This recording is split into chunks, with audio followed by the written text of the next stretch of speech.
Bien, vamos a ver las particularidades de un MOSFET en conmutación. Hemos visto del BJT, ahora un MOSFET.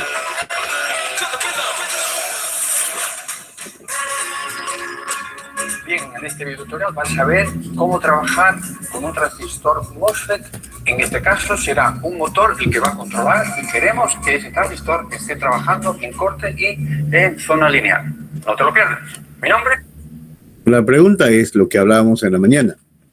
Tenemos el motorcito acá, que es alimentado, en este caso un motor de corriente continua, alimentado con voltaje, ¿no? Una de las polaridades está llegando a este motor, el otro punto tiene que llegar a tierra para alimentar, cerrar el circuito. Entonces, este MOSFET de acá va a trabajar como switch, como conmutador. Pero ¿quién lo va a hacer accionar como switch? Depende de esta entrada acá. Entonces es un pin de entrada. Es un circuito digital, ¿no? En este caso, este motorcito va en paralelo con un diodo. La pregunta es ¿qué función cumple ese diodo? ¿Ok? Abreu Cadena, si esto empieza ya. Bien, lo que se trata de hacer es que el transistor va a trabajar en conmutación y va a estar controlado por un circuito digital, como puede ser un Arduino, una Raspberry, etc. Entonces aquí vamos a aplicarle una tensión baja y una tensión alta. Vamos a suponer primero que trabajamos con tensiones próximas a 0 y a 5 voltios, ¿vale? A 0 y a 5 voltios. Bien. Entonces, cuando le aplicamos una tensión 0 de 0,2, 0,3, 0,4, el transistor MOSFET de canal N, el NMOS, que es el IRL 530, va a trabajar al corte. ¿Por qué? Porque no se ha superado la tensión umbral. En este transistor, como puedes ver en la tabla, la tensión umbral puede estar comprendida entre 1 y 2 voltios. En este ejemplo voy a considerar 2 voltios. Este transistor con 0 o con 0,2, 0,3, bueno, una tensión baja, no conduce, estaría al corte, ¿vale? Entonces estaríamos funcionando, ni más ni menos, que ¿en dónde? Estaríamos funcionando. Como estoy alimentando a 6 voltios, no va a circular corriente por aquí, la tensión del motor va a ser 0, por lo tanto, toda la tensión de alimentación nos cae aquí. Es decir, estaría funcionando ahí, ¿vale? En los 6 voltios. Bien. Pero, ¿y qué pasa cuando aplicamos aquí 5 voltios? Bien. Como ya te dije cuando te expliqué el transistor MOSFET, los fabricantes siempre nos van a dar en su datasheet, en su hoja de datos, esta gráfica que relaciona la corriente del drenador en función de la tensión drenador-fuente. Y la vas a obtener. Bien. Entonces, tenemos que saber que ahora vamos a trabajar con esta curva, con la de 5 voltios. ¿Vale? Y lo que nos va a interesar siempre es que el transistor trabaje por aquí. Y cuanto más por aquí, mejor, no por aquí. ¿Vale? ¿Por qué? Por esta zona tenemos tensiones pequeñas y por esta zona tenemos tensiones ya mayores. Bien. Fíjate que el transistor, la corriente de saturación es de 30 amperios. Pero vamos, nosotros no vamos a consumir o no vamos a circular por aquí 30 amperios. Fíjate, este motor lo he tomado, le he aplicado 6 voltios y con un amperímetro he medido una intensidad. He hecho la división y he obtenido esta resistencia, 2,7 ohmios, ¿vale? Ese motor, ya sabes que es una carga inductiva, tiene su parte, su bobina y su resistencia, ¿vale? La bobina en corriente continua se comporta como un conductor. Por lo tanto, esto es a efectos de circuito permanente, es como una resistencia de 2,7 ohmios. Bien, entonces para comprobar que esté trabajando en zona lineal, vamos a escribir la ecuación de tensiones de Kirchhoff. Muy fácil, ¿eh? Aquí tendríamos la tensión UDD. Seguimos por aquí, nos encontramos esta flecha en sentido contrario, por lo tanto escribimos menos que la tensión del motor, que será la corriente que está circulando por aquí, la corriente de drenador, y su D por la resistencia del motor, ¿vale? Y seguimos aquí, nos encontramos la tensión de S también en el sentido contrario a la flecha, por lo tanto escribimos menos U sub ds igual a 0. Bien, entonces, esto, si te das cuenta, este valor es constante, que vale 6 voltios. RM es constante, que vale 2 voltios. Y este valor pueden ser variables. Es decir, que esto es una resta que voy a escribir, a representar de una manera muy sencilla que vas a entender perfectamente. ¿Vale? Si no, lo que pasa es lo siguiente. Muchas vueltas sobre la misma cosa. A mí me mandé un mensaje hacia, vale, me llamaban a qué hora termina la comida. Entonces la próxima hay que buscar menos tiempo. Y vamos a ver cuánto vale la tensión de ese. Sí, porque mira, esto es cero y tenemos sí, ¿por qué? y UDD son iguales. Por eso está, a mí me parece que tiene que combinar antes de. Entonces, el punto que tenemos las intenciones son buenas, y su de cero, pero se tiene que sincronizar que se va a hablar cosas concretas. Coordenadas. Por ahí fue. Entonces, yo en ningún momento a ustedes me han gustado nada, pero está bien lo que han hecho, no digo que está mal. Pero se debe sincronizar tiempo, que la gente vamos a ver el otro punto, que sería. Que hay mucha gente que imagínense que usted tiene experiencia. ¿Usted soportaría más de una hora ahí? Despejamos de aquí y su D. ¿Qué sería? Esto pasa no, por ahí. Pero estamos hablando de la mayoría, pero. Partido de RM. Por eso me voy, entonces, espero que no haya crítica negativa, ¿no? Como quien dice, tanta vuelta más de las mismas cosas y todo eso. Ya, pero así iremos aprendiendo, pues. El otro punto, su D es 0 y su D 2,2. Y ya está. Es que yo, para mí particularmente, no deben participar muchas personas en una capacitación. 1 hasta 2 es mucho. Ahí. Varios, una aclaración. Hasta una. No. Este eje está graduado en una escala logarítmica para poder representar muchos valores, ¿vale? Cuando tenemos que representar valores pequeños y valores grandes, pues acudimos a una escala logarítmica. Mire, yo te una cosa, su capacitación que se estudia hacia, para mí lo supera esta capacitación. Lo que hacemos es unir esos dos puntos. ¿Te acuerdas que en esto ya, para mí, si vamos a calificar, para mí eso es mejor que esta capacitación? Con la curva que estamos trabajando de 5 voltios de GS, que sería este punto. Demasiado, porque cada uno, si te das cuenta, o sea, si somos realistas, podemos reconocer nuestros errores, nos damos cuenta de casi.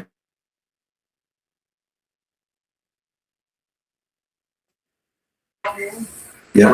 Y eso sucede, ¿por qué? Porque eso sucede cuando participan varias personas. Tendríamos una tensión sobre 0,5 voltios y el resto de tensión, 5,5 voltios, lo tendremos en el motor. No, pero es que hay una cosa. La potencia de este transistor, la potencia del transistor será la tensión UDS con la corriente I sub D. ¿Cuánto es U sub DS? U sub DS 0,5 más o menos, 0,5, 0,6 e I sub D 2,2 sería menos, vamos a poner 2. Por lo tanto, muy fácil, ¿sí? Bien, y algo que tenemos que hacer es comprobar si esa potencia que está disipando el transistor necesitaría para ello un radiador para que no elevara internamente su temperatura.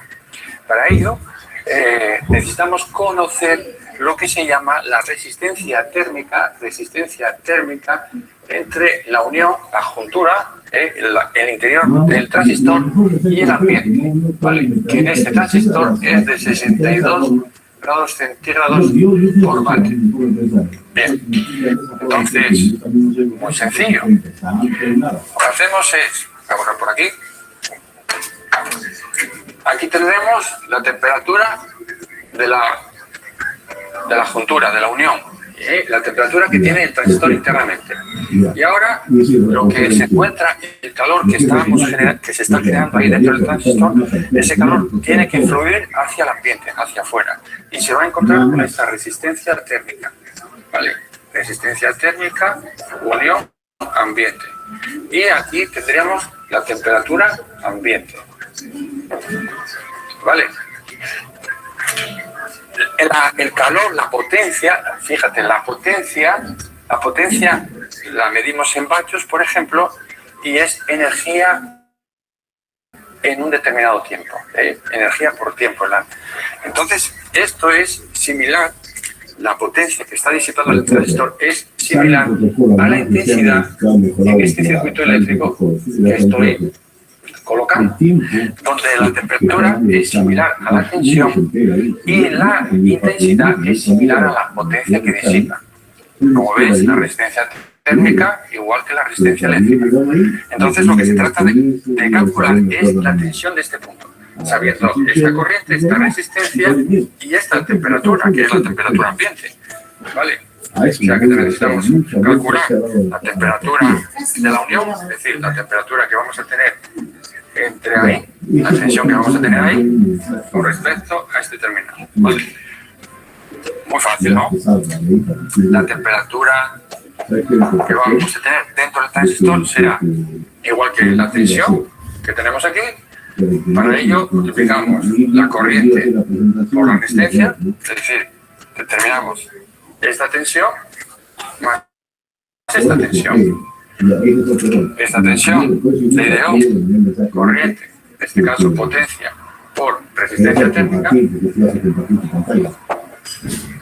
y más la temperatura ambiente, más esa tensión.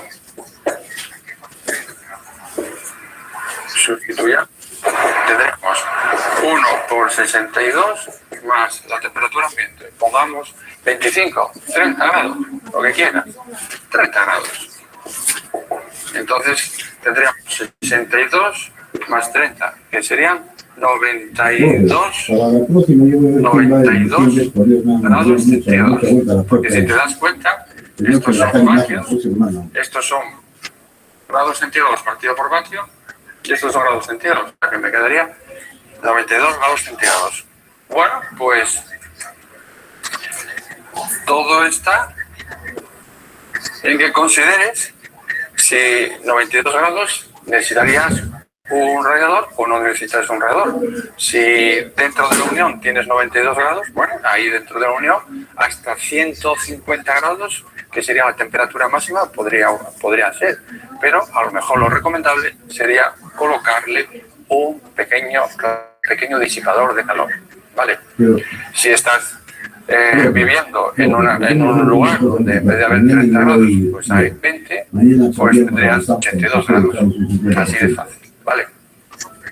Voy a repetir los cálculos con las características de salida del MOSFET IRL 530 para que veas con más exactitud los resultados de los mismos. Primero, como ya te expliqué, represento sobre la gráfica adjunta la ecuación obtenida al aplicar la ley de tensiones de Kirchhoff a la malla de salida, para lo cual hallo los puntos de corte con los ejes, obteniendo el punto de intersección en el cual va a trabajar el MOSFET, que como puedes observar está trabajando en zona lineal y le corresponde una tensión de 0,2 voltios y una corriente de 1,8 amperios. Luego calculo la potencia a disipar por el MOSFET. Para ello multiplico la tensión del drenador fuente por la corriente de drenador, resultando un valor de 0,36 vatios. Finalmente comprobarás si es necesario un disipador de calor. Para ello debes calcular la temperatura en el interior del MOSFET, T sub J, resultando un valor de 52 vatios. En la mayoría de ocasiones el transistor MOSFET va a trabajar en conmutación debido a que es controlado por un circuito no digital, como puede ser el micro utilizado por el Arduino Raspberry, como estás viendo en la imagen. Para ello debes tener en cuenta que las salidas de Arduino operan a una tensión nominal de 5 voltios, mientras que las tensiones de la Raspberry operan con 3,3 voltios y proporcionan una corriente máxima de 40 miliamperios, siendo el máximo recomendable de 20 miliamperios. Los típicos transistores MOSFET de potencia tienen una tensión nominal VGS de 10 voltios, como el MOSFET mostrado en la imagen. Con este valor de tensión nominal, el MOSFET consigue tener un valor de resistencia RDS bajo, en este caso 32 miliohmios como valor típico, y de esta forma disipa poca potencia en conducción de grandes corrientes. Si este MOSFET lo conectas directamente a la salida de Arduino, por ejemplo, que proporciona un valor de 4,75 voltios y hace que el MOSFET solo pueda conducir corrientes mucho menores a su intensidad nominal. Incluso en algunos transistores MOSFET puede que no sea suficiente para situarlos en zona resistiva. Esta situación, lógicamente, es incluso peor en el caso de utilizar circuitos integrados digitales que trabajen con 3,3 voltios. Para resolver este problema existen dos posibilidades. La primera que te voy a mostrar es la de utilizar un MOSFET que trabaje con tensiones puerta-fuente más bajas, las cuales son conocidos con el nombre de MOSFET de potencia. Estos MOSFET están diseñados específicamente para comprar a bajas tensiones típicas en TTL. Por contra, el precio es algo superior a los MOSFET habituales. Como por ejemplo, ya has visto el IRL 530 que he utilizado al principio del vídeo, pero tienes otros de la misma serie como el IRL 520 y el 540, los cuales funcionan perfectamente a 5 voltios proporcionando una corriente de drenador que puedes ver en la tabla adjunta. Pero no son los únicos transistores MOSFET lógicos disponibles, ya que hay otros modelos como el IRL Z44. Miren ustedes estos MOSFET. Tiene un disipador de calor, físicamente como un transistor de mediana potencia, pero mire la cantidad de corriente que puede soportar. El IRL 520, 9.2 amperios, el otro 15 amperios, 28 amperios, 50 amperios, hasta 190 amperios. ¿Se da cuenta? Esa es una de las ventajas de estos MOSFET. Que tranquilamente podemos hacer trabajar como un switch. ¿Ok? Y sabemos que una de las características del MOSFET, que hemos hablado en la mañana, ¿cuál es? Su alta impedancia de entrada. Entonces ayuda enormemente para un sistema de acoplamiento. Que proporciona una corriente de drenador de 50 amperios o el IRLB 3034 que proporciona una corriente brutal de 190 amperios. Si observas la gráfica que aparece en la imagen, te estoy comparando la curva de conducción de un MOSFET IRL 530 en verde con el clásico MOSFET IRF 530 en color azul. Si aplico una tensión VGS de 4,75 voltios en ambos transistores, típico nivel de salida de un microcontrolador alimentado con 5 voltios, puedes observar que la corriente de salida máxima con el IRF 530 no supera los 2,6 amperios, mientras que el IRL 530 supera ampliamente los 20 amperios en plena conducción. Si nuestro microcontrolador trabaja con 3,3 voltios, el IRF 530 no lograría ni siquiera entrar en conducción, ya que la tensión umbral está sobre los 4 voltios. Por lo tanto, elegir un MOSFET de tipo nivel lógico es la mejor elección cuando trabaja. ¿Cómo interpretamos esas curvas, no?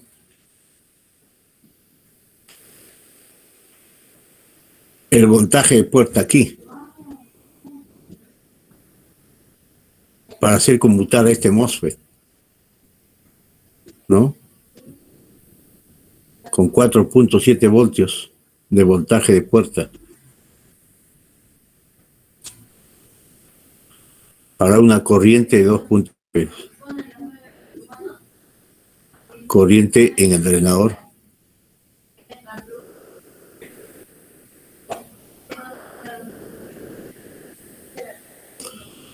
Puedo trabajar casi con el mismo voltaje, pero acá para 27 amperios.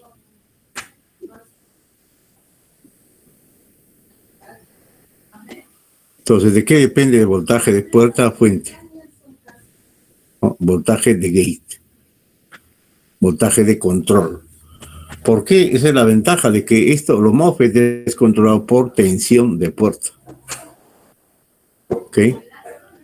Pero como ustedes verán, estos MOSFET, viendo acá, tenemos hasta 190 amperios Es enorme. Hasta podemos trabajar un motor de ¿cuánto? De 10, 20, 30, 40, 50, no, hasta 20, 30 HP para un motor. Trabajamos con circuitos digitales. El circuito que puedes utilizar para activar el MOSFET desde un circuito integrado digital es el que puedes ver en la imagen, donde las dos resistencias empleadas en el montaje son necesarias para el correcto funcionamiento del sistema y cumplen funciones diferentes. Por un lado, RG sirve para limitar la corriente que demanda la puerta el MOSFET. Valores altos suponen menores intensidades y por tanto menor consumo en el Arduino. Por contra, disminuir el valor de dicha resistencia favorece las transiciones más rápidas, con lo que el transistor pasa menos tiempo en zona lineal y se calienta menos en las conmutaciones. Valores habituales son entre 470 y 4700 ohmios. Recuerda que los transistores MOSFET entre la puerta y la fuente tienen una capacidad y el producto de RG por dicha capacidad va a limitar el tiempo de conmutación. Por otro lado, RS simplemente pone el transistor a masa o GND cuando, por ejemplo, el pin de salida está conectado en estado de alta impedancia, como ocurre, por ejemplo, durante el arranque del programa que tiene que ejecutar Arduino o la Raspberry, que podrían provocar encendidos o apagados de MOSFET aleatorios sin ningún control, ya que dichos MOSFET, como te conté, son muy sensibles a las tensiones parásitas o cargas electrostáticas. Un valor alto de resistencia de 10K, 100K o incluso 1 mega es suficiente para poner la puerta a masa. Exactamente igual que con transistores bipolares, en caso de emplear un MOSFET para alimentar cargas inductivas, motores, bobinas, electroimanes, deberás añadir un dispositivo de seguridad denominado diodo flyback en paralelo con la carga inductiva, como te muestro en la imagen y que ya te expliqué en varios vídeos. Por otro lado, cuando quieras utilizar un MOSFET para que trabaje con señales PWM, debes saber que existe una limitación para que pueda conmutar rápidamente el MOSFET. Si recuerdas la clase donde te expliqué cómo funcionaba un MOSFET, existe un pequeño capacitor entre la puerta y fuente al que hay que cargar y descargar cuando el MOSFET trabaja en conmutación. Recuerda, solo hay circulación de corriente por la puerta en los cambios de tensión de control VGS. Estos cambios deben ser rápidos para que el MOSFET no pase excesivo tiempo en zona lineal y aumenten las pérdidas por la disipación de calor. En vez de utilizar un MOSFET de nivel lógico, la otra opción sería emplear un transistor MOSFET de potencia convencional y emplear una etapa de preamplificación entre la salida del circuito digital integrado y el MOSFET. Esta etapa o driver puede ser un circuito formado por un simple transistor bipolar de pequeño tamaño, como puede ser un 2N2222 o similar. Esta etapa recibe la salida, por ejemplo, del Arduino y proporciona al MOSFET la tensión e intensidad que necesita para que entre en zona resistiva y con una velocidad de conmutación rápida. De esta forma se aprovecha por completo el MOSFET, permitiendo proporcionar grandes intensidades incluso en salidas PWM. Pero por contra añade componentes y complejidad a los montajes. Bueno, gracias por tu atención hasta el final del vídeo.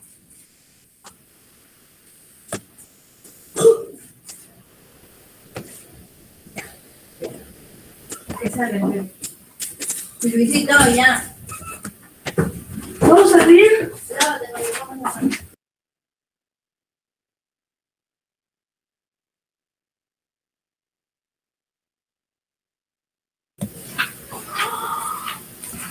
Gracias. Oye, te quiero contar algo bien gracioso. Esta es un mensaje porque mañana será como prueba de gareja. Ya. Oh, pero te quiero contar mucho por el mostrar.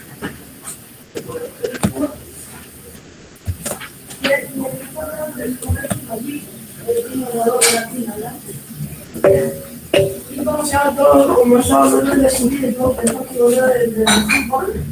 Ustedes saben los de femenino,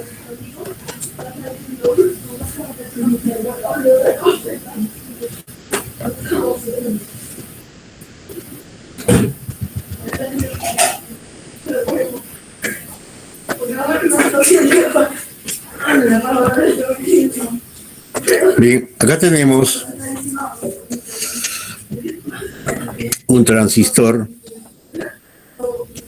una bobina, mejor dicho, un relé, ¿no?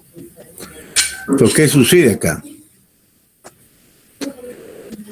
Para que este relé trabaje, tiene que circular corriente, tiene que haber una corriente colector en el IN4007, que es un diodo que ve en paralelo con la bobina, pero por acá, por el colector, tiene que circular una corriente colector. Y esta corriente colector va a existir cuando aquí en la entrada, donde le llama acá control o microcontrolador puede ser también, de 0.5 voltios a 3.3 voltios, si llega acá, ¿no? Se supone que con 3.3 voltios este circuito debe accionar. Entonces este transistor se va a saturar, el BC337, el colector se hace tierra, circula una corriente, crea un campo magnético y estos contactos se abren o se cierran, ¿no? Dependiendo cómo están los contactos. Se entiende, estos dos puntos, si están conectados no sé a dónde, están cerrados. Entonces, cuando circula corriente por acá, se entiende que este contacto de acá se tiene que abrir, ¿no? Se cerrará este punto con el otro, ¿no? De esa manera se lee eso. Entonces, aquí este transistor está trabajando como un switch. ¿Cuál es la función de poner un diodo en paralelo con la bobina? ¿Alguien de ustedes me puede decir? ¿Ah? ¿Se acuerdan o no se acuerdan?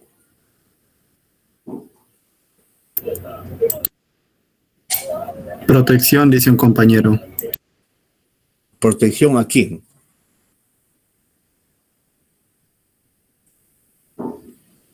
¿A quién protege? Es cierto, es de protección, perfecto, pero ¿a quién protege?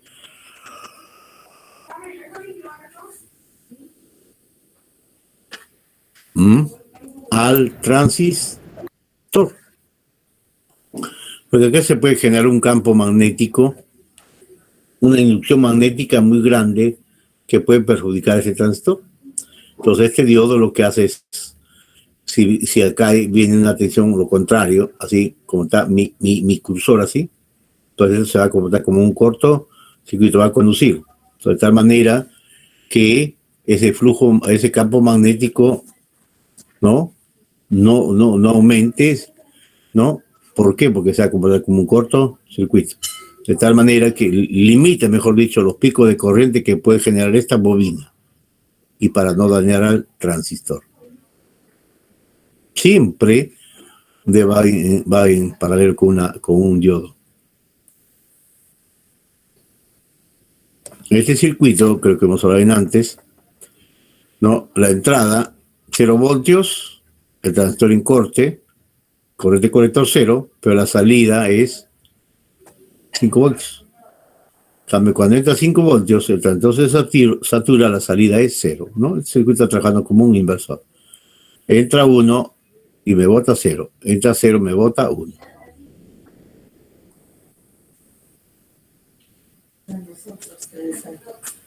Aquí tenemos dos transistores que están en serie, ¿no?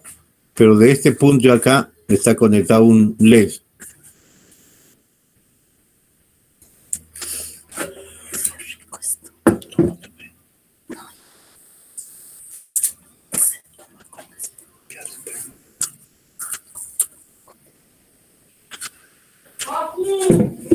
Entonces, de aquí, este punto de acá, del colector de acá, de Q1, se conecta un LED.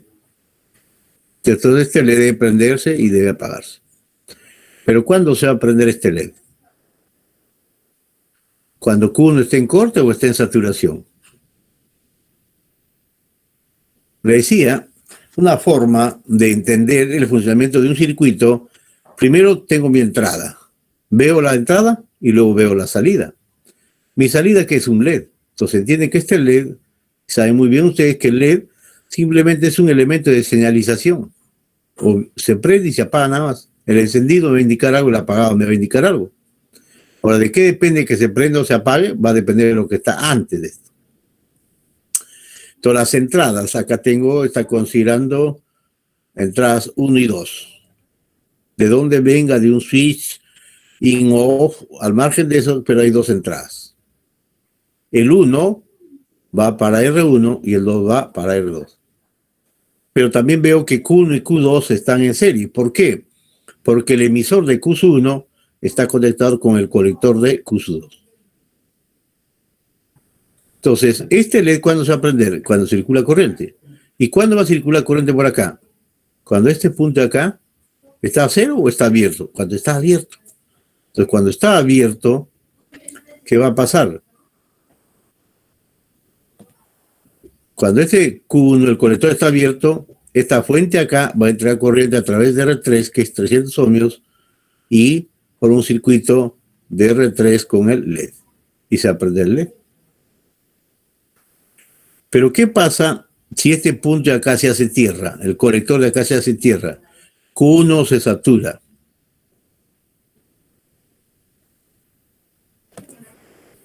Q1 se satura, Q2 también se satura. Este colector de Q1 hace tierra. Va a tierra. ¿Qué pasa? Que en el ánodo de este LED es potencial 0. Entonces el LED está apagado. ¿Se da cuenta? Entonces, yo teniendo 2 entradas puedo poner 0, 0, 0, 1, 1, 1, 1, 0. ¿Se da cuenta? Hago mis combinaciones. Entonces, cuando ambos están en 0, 0, este LED se prende. Cuando este vale 0, este colector ya está abierto. No interesa el valor de acá. O lo contrario. Cuando este está 1 y de abajo es 0, el de arriba puede supuestamente saturarse, pero el de abajo está en corte. Pero en cambio, cuando ambos vale 1, 1, este se satura Q1, se satura Q2, el colector de Q1 se hace tierra. Si hace tierra, ¿qué significa? Que la salida de voltaje salida es 0, o sea, el LED está apagado. Entonces, cuando entra 1, 1, la salida es 0. Cuando entra 0, 1 o 1, 0 o 0, 0, el LED se prende. ¿Se da cuenta? Entonces acá tenemos, por ejemplo, esto también podemos implementar, ¿no? Con estos valores. Creo que lo podemos implementar esto para ver. ¿Ok? Entonces la pregunta es, ¿el nivel de voltaje de entrada de cuánto va a ser?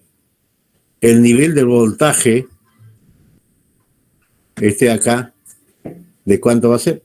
Solo recomendable trabajar con 5 volts, ¿no? Más para qué complicarse la vida.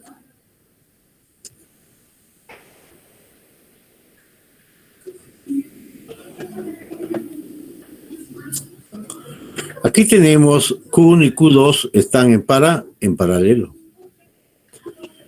Cuando los dos estaban en serie, tomamos ¿dónde la salida? En el emisor. Los dos están en serie. T1 y T2 están en serie. La salida tomamos en el emisor. Pero cuando están en paralelo, mira, ¿dónde se toma la salida?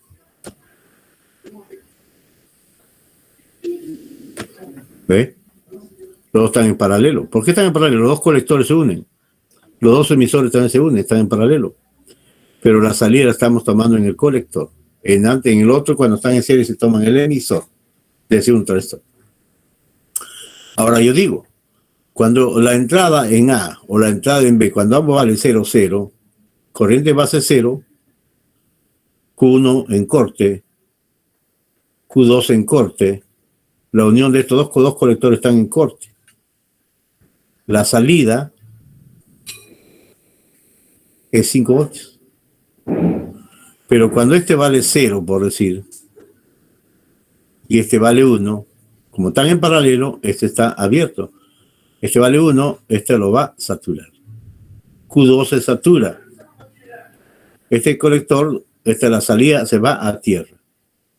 Entonces, cuando vale 0, 1, la salida es 0. Cuando invierto arriba 1, 0, también la salida es 0. Pero cuando ambos vale 1, 1, ambos se saturan, la salida también es 0. ¿Cuándo hay salida? Solamente cuando ambos están en 0, 0. Bueno, entonces hay que hacer la tabla lógica y ver cómo trabaja, ¿no?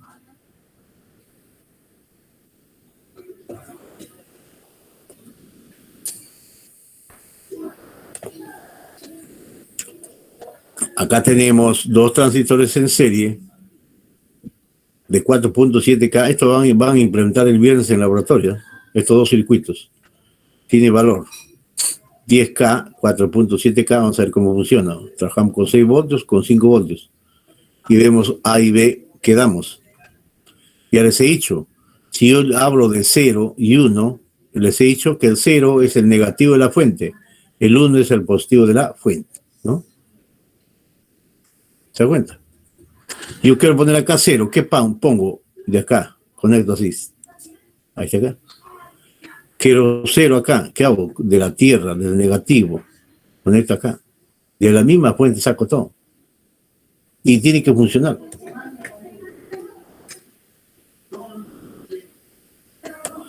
¿Cómo funciona este circuito?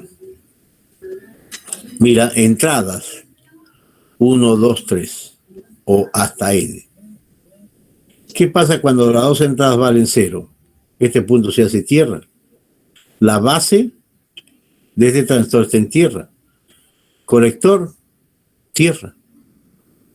Este transistor está muerto. No hay corriente por acá. Este transistor también está muerto. La salida está R4 en serie con la batería. Hay salida.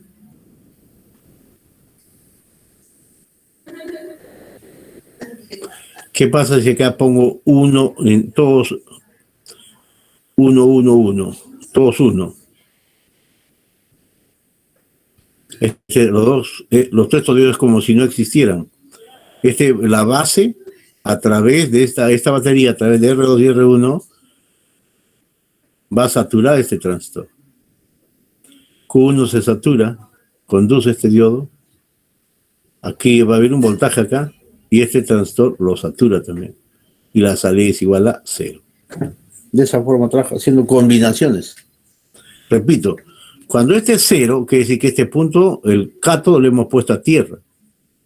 Si está puesto a tierra, el voltaje viene por acá así.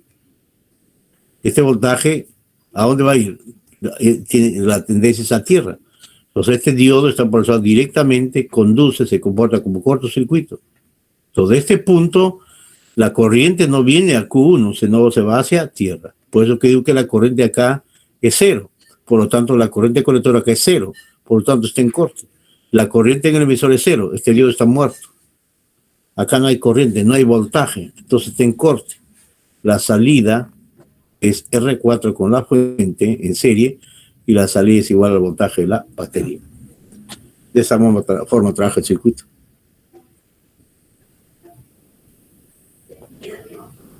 Bueno, este es otro circuito de 10K, 10K, 2N, 22, 22. ¿No? Los dos transistores 2N, 22, 22. Y tenemos, ¿no? AB, entradas A y B cuando están en serie, es A por B complementado. ¿Qué es un NAND? En otras palabras, un NAND de dos entradas internamente está fabricado de esta forma, tal como ustedes ven, internamente. O sea, un chip, ¿no? Imagínense que un chip viene 4 NAND de dos entradas, en total, ¿cuántos hay? 8 transistores. Imagínense la cantidad, ¿no?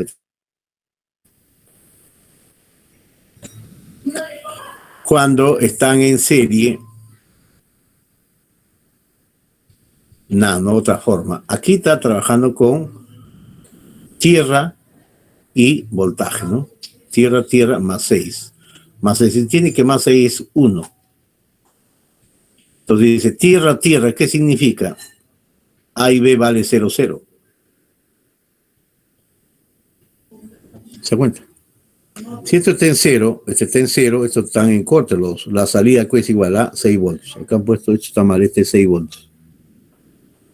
Tierra, tierra.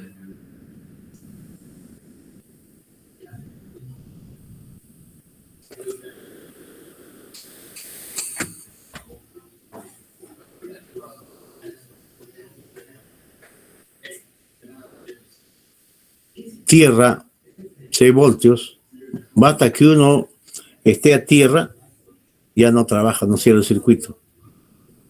La salida se hace 6 voltios, 6 voltios. En cambio, cuando ambos vale 6,6, ambos se saturan y la salida es igual a 0. Que 0, tierra, ¿no? Que comporta es un NAND, ¿no? Decían antes que este es un Darlington.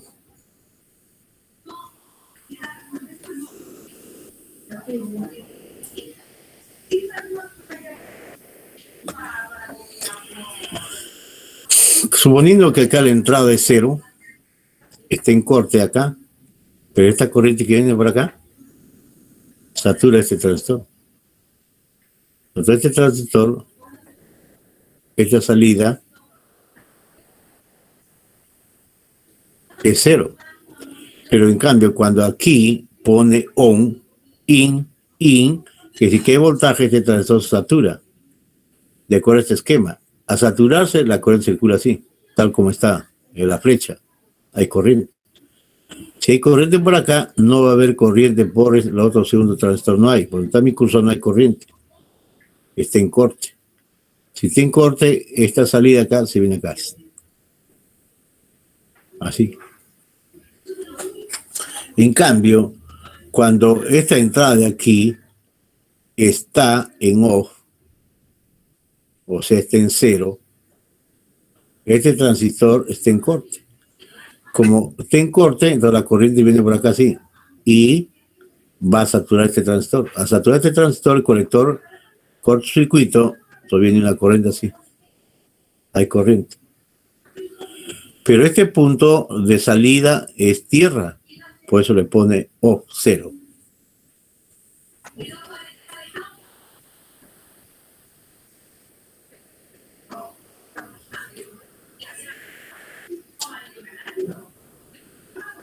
Paralelo. Lógica diodo transistor. Diodo y transistor. Diodo y transistor. TTL. Acá están los dos. Uno en paralelo y otro en serie. Otra forma de representar.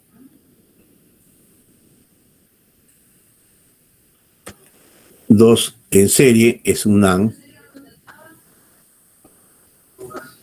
Entonces en paralelo, ¿qué es? Una compuerta AND. ¿No? Es como si llamamos A y B, 0, 0, 0, 1, 1, 0 y 1, 1, ¿no? El 0 es tierra y el 1 es el voltaje. ¿Qué voltaje está dejando? Con 6 volts, ¿no?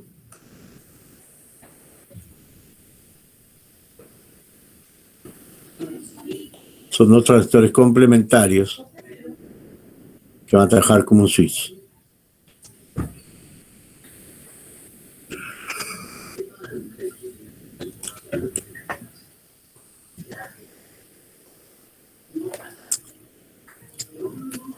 Otro tipo, mire, A, B, C, D. Los colectores están unidos, están en paralelo, ¿no? Cada resistencia es de base de 470 ohmios. Una resistencia de acá de colector le llamaríamos de 140 ohmios.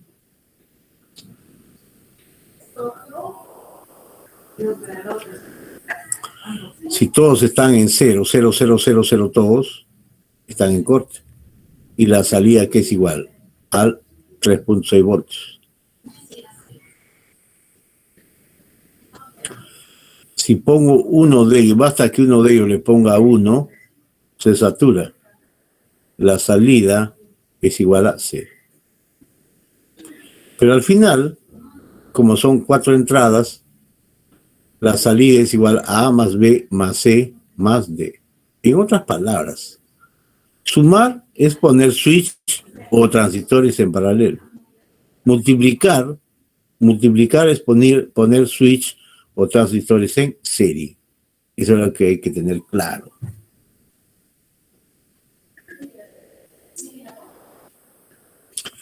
Acá tenemos un circuito transistorizado, una resistencia que está en serie con un LED, ¿no? Se entiende que si este LED está abierto, si este closet o este switch está abierto, el LED está apagado. Si cerramos, el LED debe prenderse.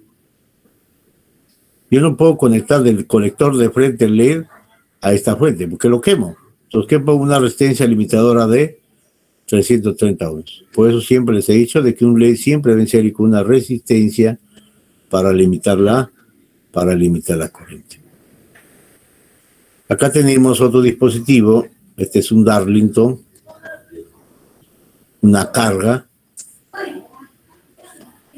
Esta carga es la salida. Esta carga va a trabajar cuando este punto acá del colector va hacia tierra. ¿Y cuándo se va a tierra? Esto cuando cae un voltaje en la base. ¿Y cuándo va a haber un voltaje aquí en la base? ¿Cuándo va a haber un voltaje en la base?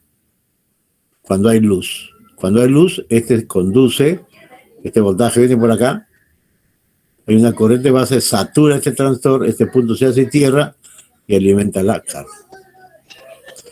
Cuando no hay luz, cuando estamos en cero entrada, este LED está apagado. Entonces este no trabaja. Este es un optoacoplador o optoaislador constituido por LED y fototransistor.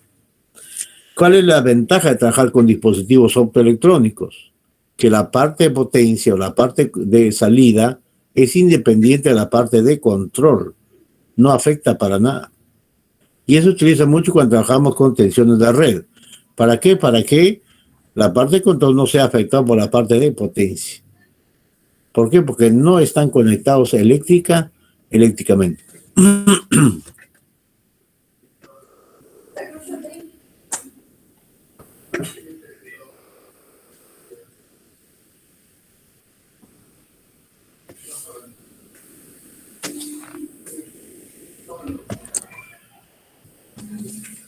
Bien, ¿alguien va a hacer alguna presentación?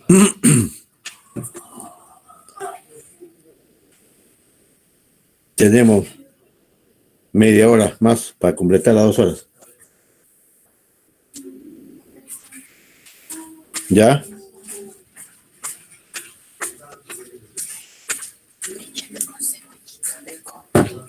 ¿Van a hacer alguna presentación? ¿Quieres?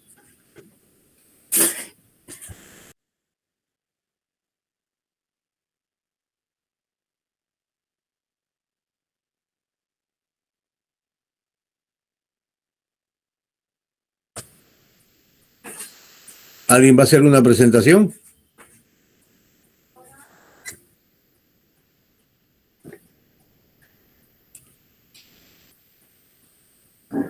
¿Nadie? ¿O no están escuchando las clases? Parece que nadie, ingeniero. Nadie habla. ¿Qué pasó? No sé. ¿Están cansados? Creo que está en otras cosas. Como ya va a ser las 10. Qué malo tiene. Si usted sé que cuando empieza la presencial a las 10 van a estar saliendo de la universidad, están yendo a las 12 de la noche a su casa. Eso es verdad, ingeniero. Y no quieren aprovechar, media hora más no pueden quedarse. Ya, pues.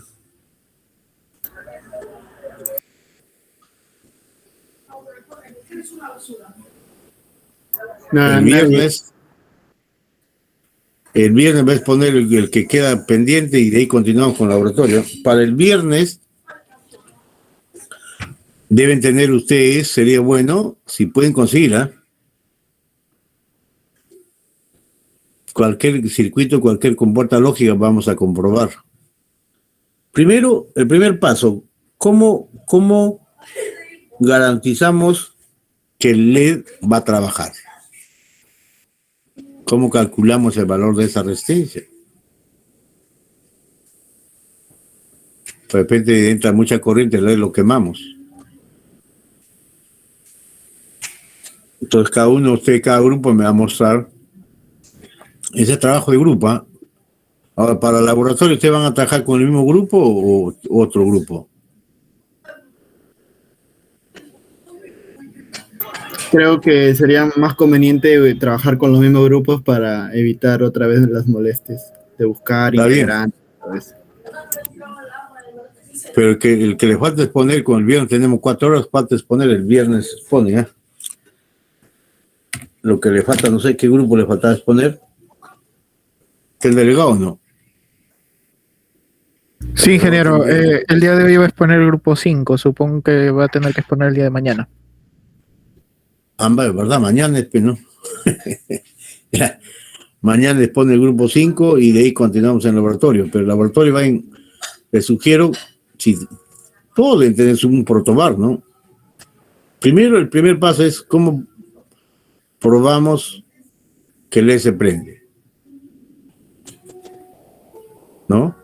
¿Cómo calculamos el valor de esa resistencia para garantizar que el LED no se queme? Luego de ahí vamos a comprobar los chips, tengan un chip, cualquier chip, cualquier compuerta lógica. Cualquier compuerta, cualquier chip, 7400, 7402, 7408, no sé, cualquier compuerta. Vamos a probar.